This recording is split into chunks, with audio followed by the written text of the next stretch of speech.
Dernière partie du cours d'aujourd'hui. Donc les différentes sources du droit. Donc vous devez identifier.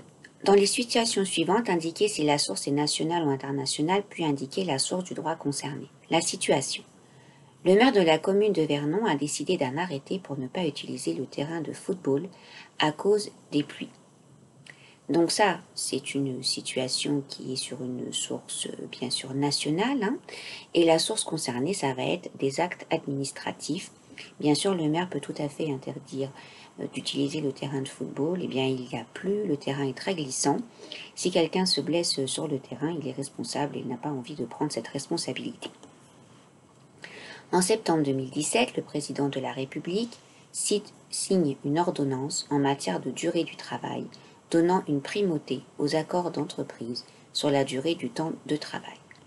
C'est-à-dire que jusqu'à présent, le temps de travail était décidé d'un point de vue national, c'était le droit du travail qui s'imposait à tous. Et bien là, il inverse, c'est-à-dire que l'accord d'entreprise peut déroger à la loi générale qui était 35 heures. Donc si dans une entreprise on décide de passer à 42 heures, eh bien c'est cela qui s'impose, ou à l'inverse 32 heures, mais en général c'est plutôt dans l'autre sens. Donc là c'est national et c'est donc des lois et des ordonnances au niveau de la hiérarchie des normes. Le Parlement a approuvé la loi pour l'école de la confiance le 26 juillet 2019. Donc il y a eu tout un tas de nouveautés, avec notamment pour la voie professionnelle, qui est la voie de l'excellence par exemple. Donc ça c'est dans l'école de la confiance.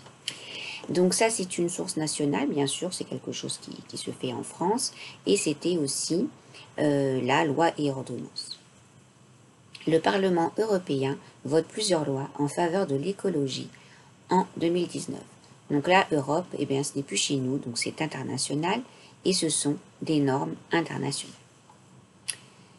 Donc vrai ou faux, complétez le tableau en justifiant vos choix. Un maire peut aller contre une loi nationale. Donc un maire peut aller contre une loi nationale. Donc ça, c'est faux. Pardon, excusez-moi. Les actes municipaux sont inférieurs aux lois. C'est-à-dire qu'un maire ne peut pas autoriser que l'on circule dans sa ville à 70 km/h. En agglomération, c'est 50. Il ne peut pas décider que dans sa ville, on roule à 90. Il faut que ce soit une voie spécifique, par exemple avec des barrières de sécurité, etc. Il y a quelques routes qui sont comme ça. Mais quand c'est une route en agglomération tout à fait normale, même si c'est une route nationale, on passe à 50. Alors, un pays de l'Union européenne peut aller contre une loi européenne. Eh bien ça c'est vrai, elle le peut si celle-ci est anticonstitutionnelle, car le bloc constitutionnel est la source de droit la plus haute. Donc ça, c'est pour ça que c'est ce qui nous protège. Voilà, c'est ce qui nous protège. Donc ensuite, pour chaque situation, indiquez la source du droit en jeu, ensuite indiquez laquelle prévaut. Donc le maire d'un village souhaite interdire à un habitant de mettre des fleurs sur son balcon alors même que cela va à l'encontre du droit de propriété consacré dans la Déclaration des droits de l'homme et du citoyen. Donc ce qui est en jeu, c'est le droit de propriété de la Déclaration de 1789, et cette déclaration, elle est dans le bloc de constitutionnalité. Donc là, le maire ne peut absolument rien faire. Donc pour les fleurs du balcon, ça c'est... voilà, on ne peut pas vous interdire. L'Assemblée nationale souhaite interdire la vente de produits italiens malgré une loi européenne qui autorise la libre circulation des biens, des capitaux et des hommes.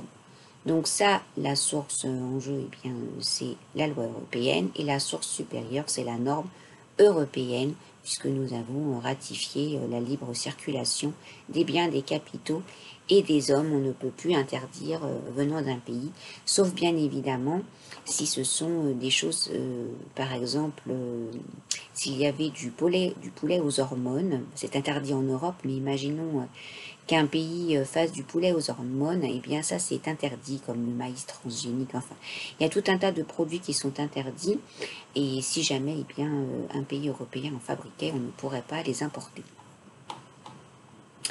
Donc, la petite synthèse, la France est un état de droit, ce qui signifie que la vie des personnes en société y est encadrée par des règles légales qui servent plusieurs fonctions.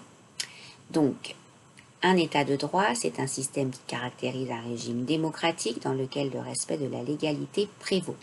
Le droit a pour fonction de pacifier la société, organiser la société et traduire des valeurs collectives. La règle de droit a trois caractéristiques. Elle est générale et abstraite. Elle ne s'applique pas à un individu déterminé mais à tous. Elle est contraignante. Le non-respect des règles de droit entraîne des poursuites judiciaires, amende, emprisonnement. Elle est obligatoire. Elle s'impose à tous sans distinction. On distingue la norme de la coutume, qui peut néanmoins également constituer une source de droit. La norme, une norme est une règle, une loi à laquelle un individu doit se conformer dans une société. La coutume, c'est une règle issue d'usages communs et de pratiques traditionnelles. Et enfin, la hiérarchie des normes, c'est le classement qui classe hiérarchiquement l'ensemble des normes qui composent le système juridique d'un état de droit. Cette hiérarchie implique que les règles du niveau inférieur doivent respecter toutes les règles du niveau supérieur. Et voilà, le cours est terminé et vous pouvez maintenant passer au cours de bureautique. À bientôt.